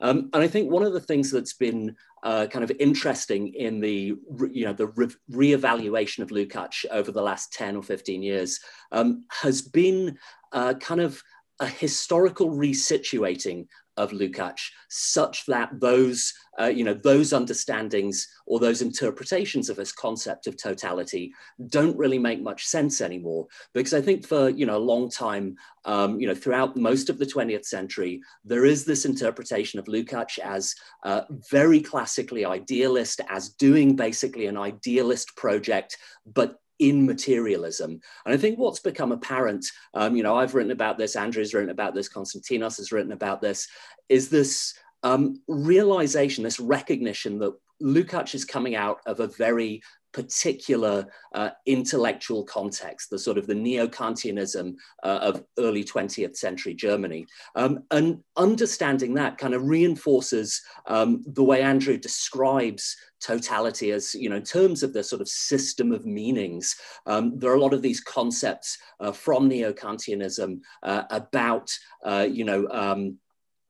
one of the terms, Gegenständlichkeitsform. He talks about reification as or commodities as the Gegenständlichkeitsform, the form of objectivity of things under capitalism. And there's a sense in which totality refers to this kind of completeness of a system of meanings. It's not necessarily saying that that we know everything, but that almost everything that appears that is manifest must be manifest, as it were, through these forms. And I think this is one of the things that we can get from Lukács nowadays. A lot of the criticisms of him were based on this kind of mistaken assumption, or this mistaken over-idealizing, this interpretation that saw him pretty purely as idealist. But I think kind of understanding these, these alternative routes, this different sense of totality, gets him away from a lot of, these post-structuralist critiques that, Esther pointed out, understands these kinds of things, puts him actually into conversation a lot more with, the kinds of figures that a lot of these post-structuralists look at, people to a degree like Heidegger and so on. So I think kind of this reinterpretation and reevaluation of this notion of totality, a kind of correcting of it to understand these different, sources for his notion, really kind of reactivates a lot of his thought. It almost sort of suggests a road not traveled for philosophical Marxism, because, the route it went down was, Lukács is writing about Kant and Hegel, he must be an idealist. And people kind of forgot about the other questions, the other discourses that he was part of. And all of those elements just never really got picked up. And I think what we can kind of do now is return to that, reinterpret this idea of totality, ideas of the absolute, with this understanding, and get, something out of Lukács that really hasn't been seen over the past century. Yeah, just to jump in, that started to make me think, I sort of remembered George Simmel, right? Now, I love George Simmel. George Simmel's wonderful. Like, he's really underrated. Maybe that's where I'll, invest next and see if his stocks go up again. Who knows? But so we've got, there are two possible images of totality that a couple of people have talked about already, right? Like a quantitative totality, which just accumulates all the data. And then you could also have a dogmatic totality, which is basically stop thinking, this is it. This one picture of the world is it. There's nothing beyond this, nothing, which is kind of terrifying. No one wants to do that. But then Simmel has quite a different approach to totality, which I think sheds light on Lukács. It's quite interesting. So Simmel, and I'm thinking in particular of the philosophy of money. Well, I think you can see a similar method going on elsewhere in Simmel. And he says at the beginning, well, I'm going to use money as a heuristic. And he says his method is a combination of basically aesthetics and philosophy. So, You know, he's quite consciously using money as an aesthetic image that he then thinks about philosophically and logically. So this is his approach to totality. And so this generates a vastly deep, it's got, and the book's got two parts, and the influence of this on Lukács is I think huge, because the first part is effectively like an anthropological, logical, conceptual genesis of exchange leading to money. So, it's sort of, here's how this concept of exchange develops and how it becomes a more determinate concept of money. And then the second part is the more historical part and the more, concrete part. But at no point does this move to closure, precisely because he's very aware that he's using a heuristic and he's very critical about it. So you can have a critical picture of totality. You just say, I'm going to write a book about money, and I'm going to use money as an image, but this doesn't explain everything. It explains money. And then what happens is, it's interesting where you get to the limits of that, for something like love, sort of money can tell you a lot about it, but there's tensions that goes beyond. Lukács, though, is a bit different, right? Because I think there's some concrete things to notice about his category of totality. One, it's dissonant, inherently dissonant. Totality is going to crisis, but also the experience of the individual within a totality is a dissonant experience. So the totality itself is not a complete totality. When he talks about the social totality, it's one that's inherently fractured and crisis prone.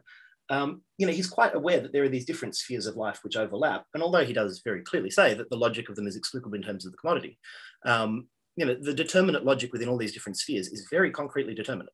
The guy's ready as Max Weber, he's ready as George Simmel. Like, he knows fully well that like a legal system does not operate identically to a business.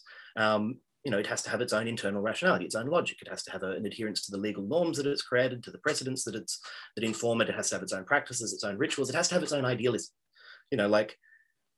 This is why companies, don't have a persuasive claim to legal sovereignty. They don't have that kind of idealism, whereas the state does. It can create that kind of legality. So, again, we've got many, many complex and quite determinate accounts of totality within this. But I think the most important thing is that Lukács talks about an aspiration to totality. And he sort of suggests that the theorists should aspire to understanding totality. But this is also grounded in a world in which totalities are never complete. They're always dissonant, they're always fractured. So the world itself, in a sense, aspires towards totality. So the world is also detotalizing, or the process of the economy is also detotalizing at the same time as it's totalizing. So then, Lukács, and this is where he goes beyond Simmel, he'll argue that basically our image of totality is a representation of reality. Like, it's got a hypothetical character. It's a picture that we create in order to better understand the world. You could have better or worse pictures, so on and so forth. But then as class struggle emerges, and I think in our context, this could be many forms of struggle. I'm not making a claim that this is strictly limited to the factory. As class struggle emerges and as crisis emerges, this confirms the really existing mediations that we may have posited within our picture of totality, right? So, if you sort of say in a very, what's an example, like a straightforward one? If you say, okay, well, there's a relationship between the state and civil society, and the state has preserves the hegemony of capitalist exchange relations, and then, there's a strike and the cops turn up, there we go. That mediation has been made very clear. There are other mediations that aren't as clear, that we haven't discovered yet properly, because, struggle and crisis haven't moved there. But the point I'm making is that it's the movement of the world itself, and it's the struggle of people in the world that concretizes Lukács' account of totality. So it's not an argument for like a dogmatic or overarching or totalitarian theoretical image of totality. It's an argument to say, well, we have to posit these. And after 2008, it became a lot easier to posit totality. Let's be real. We posit these as principles in the way we interact with the world, and then that's confirmed by experience of struggle. Can I also make a short comment? I just want to stress there is another a connotation of the word totality. Of course, there are many meanings of it. As was already said, but there's another one. Totality means it's a motto that stands for mediating between opposites.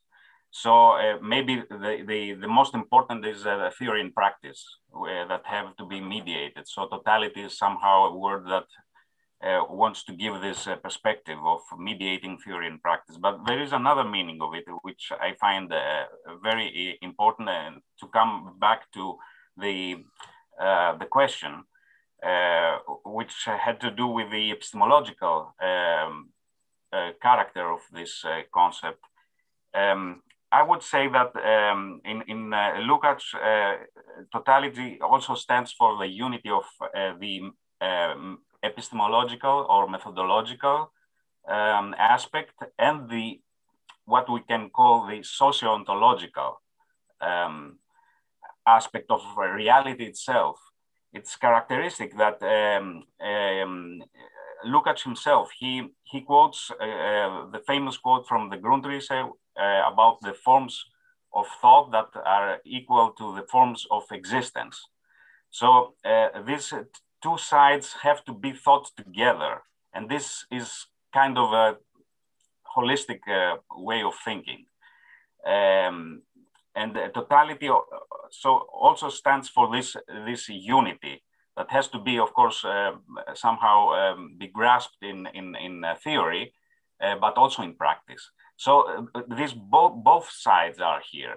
And the traditional way to understand in a critical way, a very dismissive way of Lukács is that totality stands for a normative aspect, a normative understanding of how things should be. But it's very clear from the text that it's also a descriptive concept that wants to reconstruct an antinomial totality and an antinomial reality, so to say. So you have to have these two sides somehow unified, united in a materialist theory. Okay, unfortunately, we're running out of time. So Philip is going to ask a question, and then we're going to pull up a couple questions from the audience. And if I could just ask all the panelists to be as brief as possible, even though it's very difficult when you're talking about totality and how every concept interconnects with the other.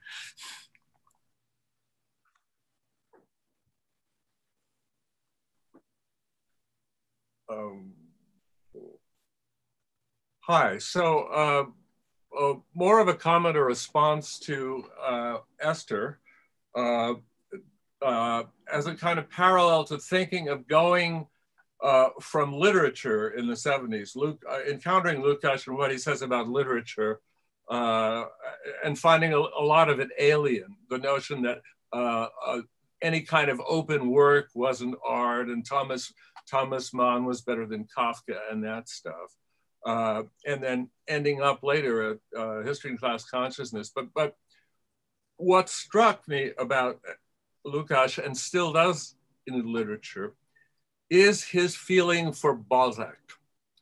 And if we want to think about totality, I think Balzac is a very good place to begin. Now, Balzac at this time in America and even in France was down on the stock market. Flaubert way high. Flaubert, along with Henry James, was the manual for technique in writing novels, point of view, craftsmanship, le mot juste, and all of that stuff. Balzac, a kind of very talented writer, a couple of steps above Dumas, who could crank things out, drinking coffee all night. But there was a subterranean response to Balzac that starts with Marx. And then writers like Michel Butor wrote great essays on Balzac. And there was a book that came out called Balzac Visionnaire by Albert Biguin. So it all comes down to one of Baudelaire's observation that in Balzac, even the umbrellas have more energy than the characters in many other novelists.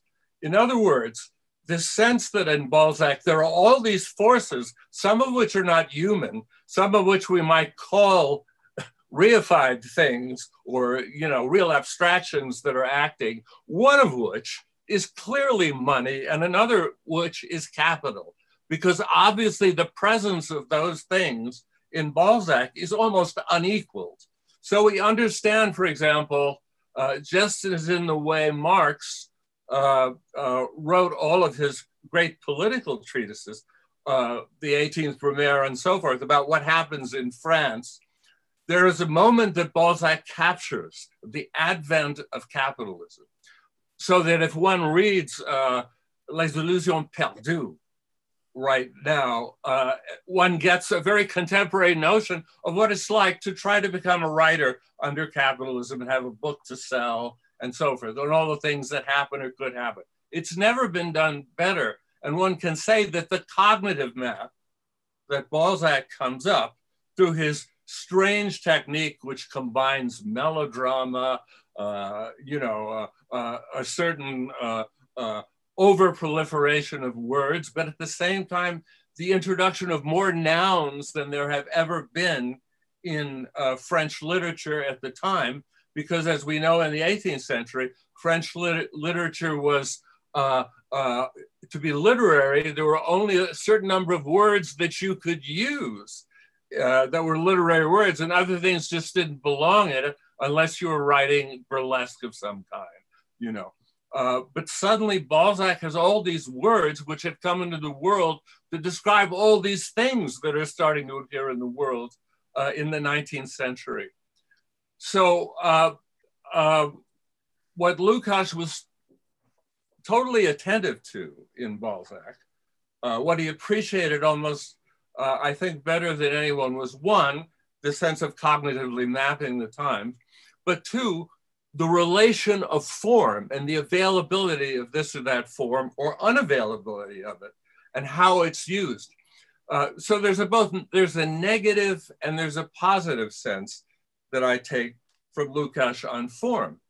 I find that Lukács and Adorno too are so committed to a sense of a closed form.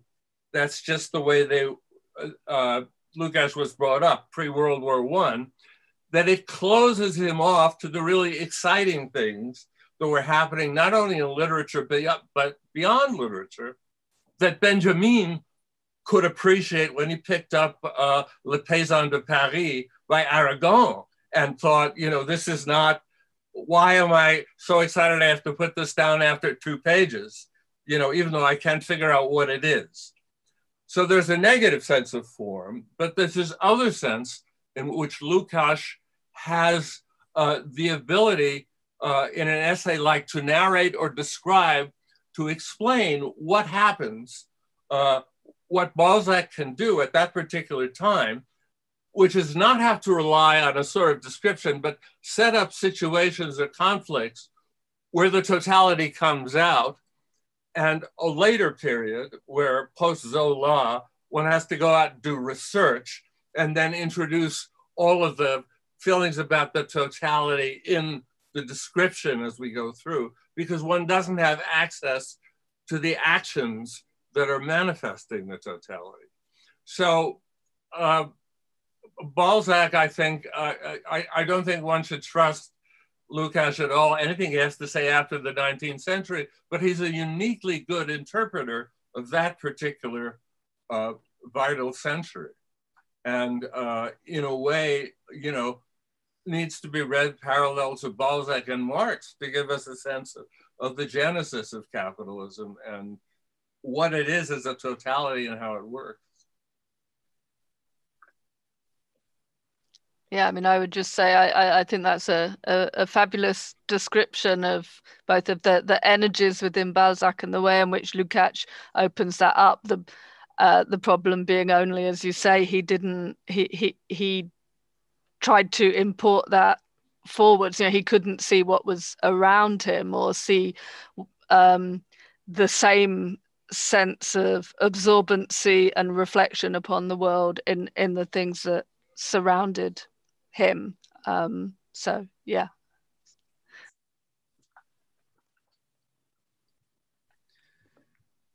So now I'm going to ask a question from the audience, and I think it's going to take us back to this question of totality.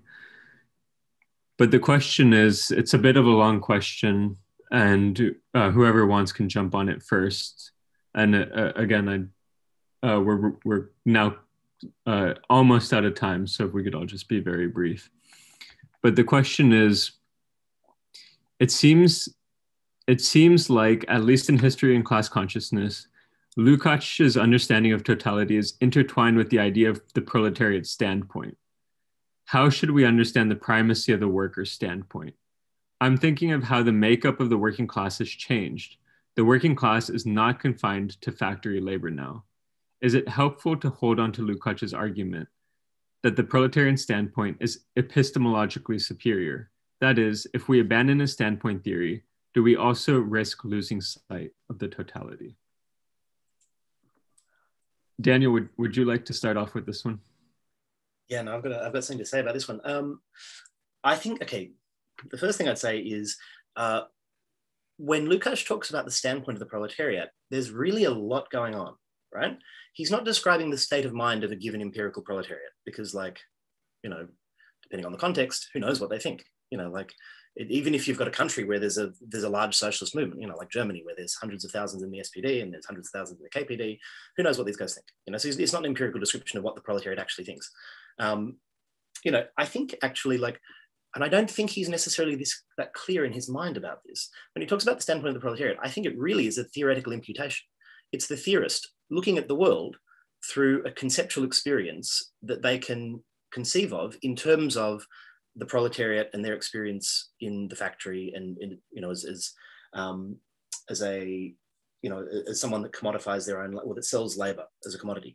That's the key, because you can do without the factory, but the experience of commodification and the commodification of labor is the key, right? Because within that experience, there's an absolutization of form, in that, you know, the working day is organized, you know, temporally, it's organized as a duration of time. And then in return for that, you know, the worker is paid, you know, in accordance to the labor power, their wages, what have you.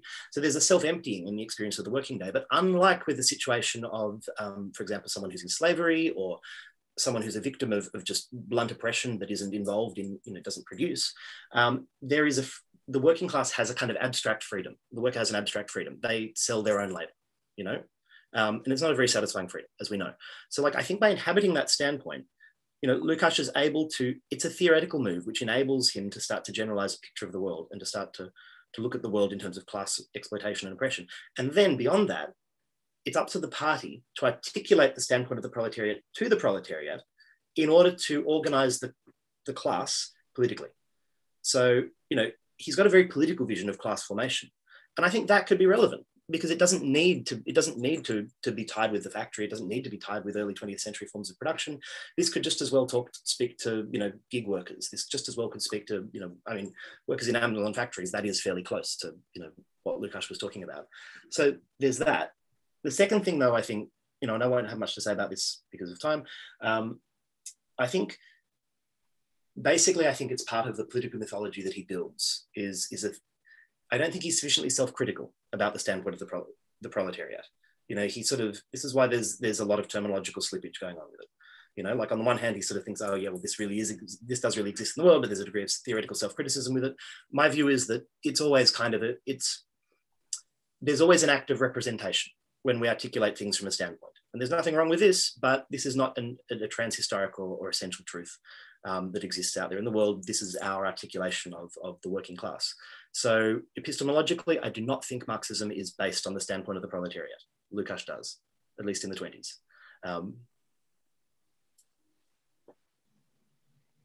Could I add something brief? I think the key is, there's a passage where Lukács says that method corresponds to a class standpoint. So the de-reifying method of Marx in Capital, the ability to get behind the surface appearances of the exchange system to the underlying social forces that constitute it, that's a method which depends on the fact that the proletariat contests its position as wage labor in various ways historically. And so it's not so much about any particular group of people. It's more about the fact that contesting reification practically opens the space for a theoretical method, which then Marx elaborates in Capital. Now we can see this kind of contestation of reification occurring in other settings besides the factories that inspired Marx and Lukács. So that's the key. The key is simply the fact that reification can be broken open from within by its human base. And that creates intellectual possibilities and also practical possibilities.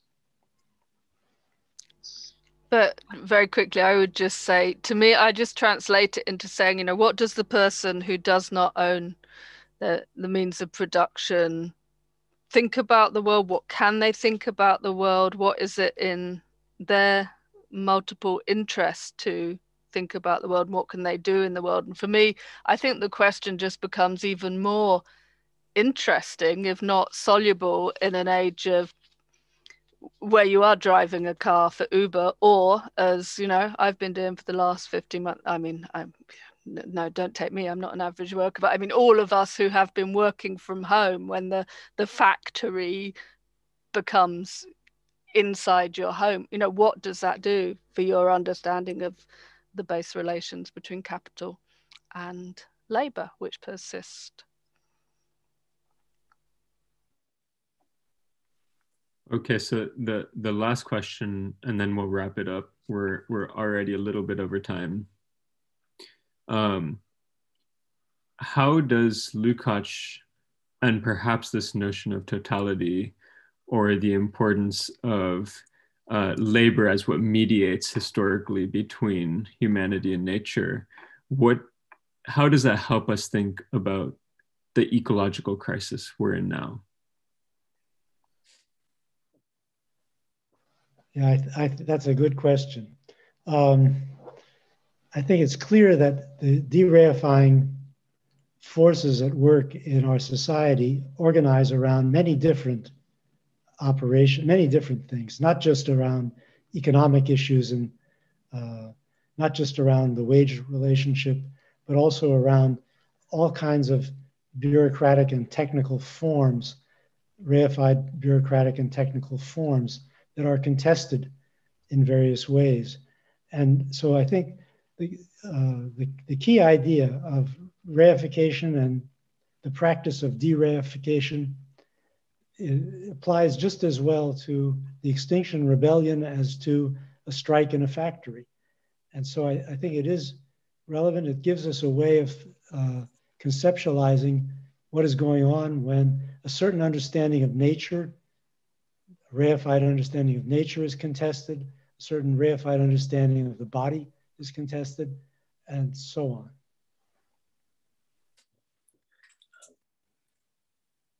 Shall I jump in?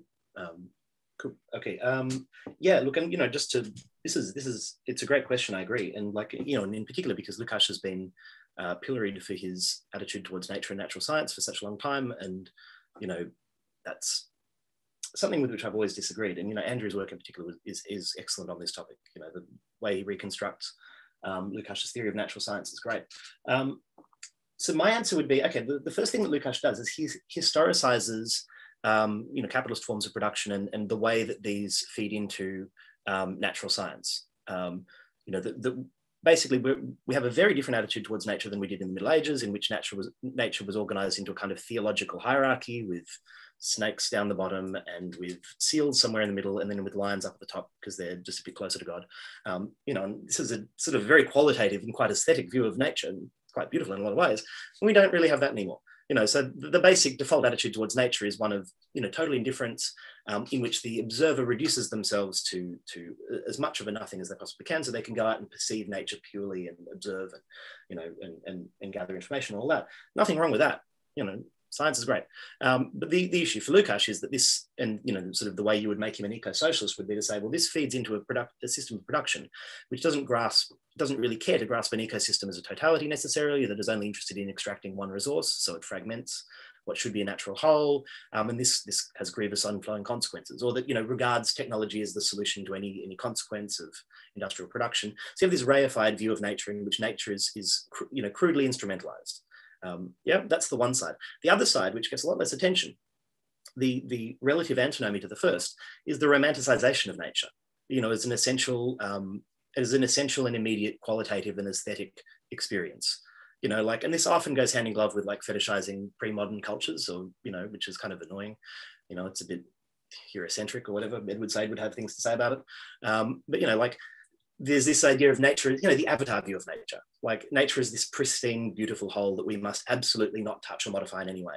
And like, and both of these deny the fact that humans have produced our conception of nature, that nature as an institution is something that we've actually, you know, in large part we've come up with, which isn't to deny that nature's out there and it does its own thing, but like, you know, we're part of nature. We interact with nature, and our practices generate norms and standards and you know, and concepts and social structures that conceive of nature in different ways. So the key, I think, with Lukács would be not, well, to become conscious of these things so that we freely institute them so that they don't have a runaway logic.